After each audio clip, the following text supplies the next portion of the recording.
2 points from the match, I hit a pure forehand just inside the line. As I was about to yell, "Let's go!" my opponent called it out. We both knew the ball was in, and he knew he was cheating. I looked to his dad for help. He was giving his son a standing ovation while staring at me. Staggering my way back to the baseline, I tried to regain my composure. But a few points later, he won. He squealed in victory, falling to his knees.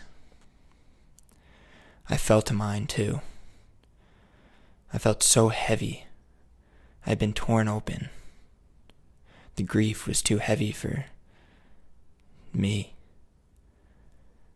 But amidst the chaos of these emotions, there was this incredible stillness, this odd sense of clarity that I still can't grasp.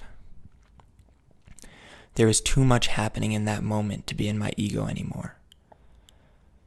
There was no longer any room for that tennis player.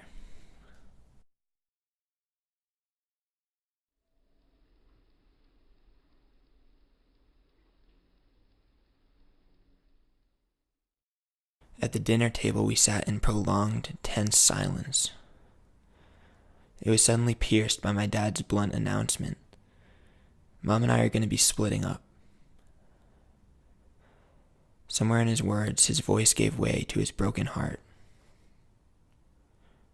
I looked around the table and I saw as the veil of stoicism in my mom began to crack, a glisten of water in my sister's eyes, and I thrust my head back in utter disbelief.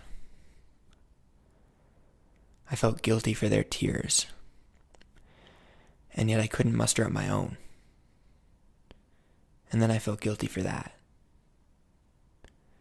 We were sitting in such stillness, but inside of me there was anything but stillness.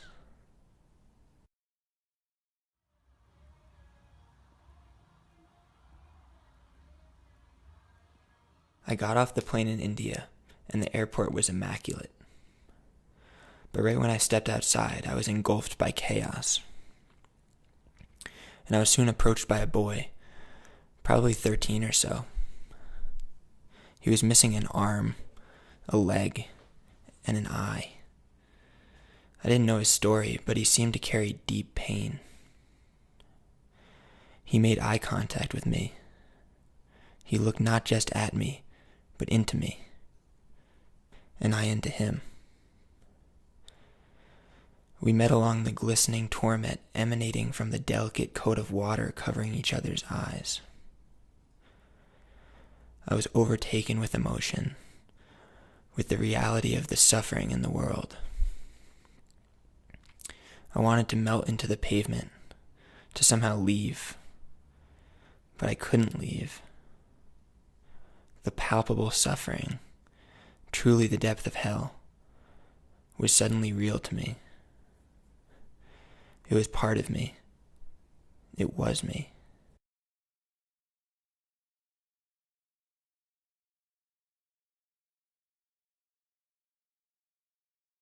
Three weeks later, I found myself in the Indian Himalayas. I had been in silence and fasting for 10 days. One afternoon, I found a spot up above the meditation center, which looked out over the snowy peaks. Suddenly, it struck me. There was no separation between me and this view. And soon the clarity of the view began to cloud with tears. The tears soon became grunts, breaking my silence. And I was overcome with this sense of fullness, breaking my fast. I was in awe of the beauty of the universe, the height of heaven. In this moment, everything was perfection. The height of heaven and the depth of hell together.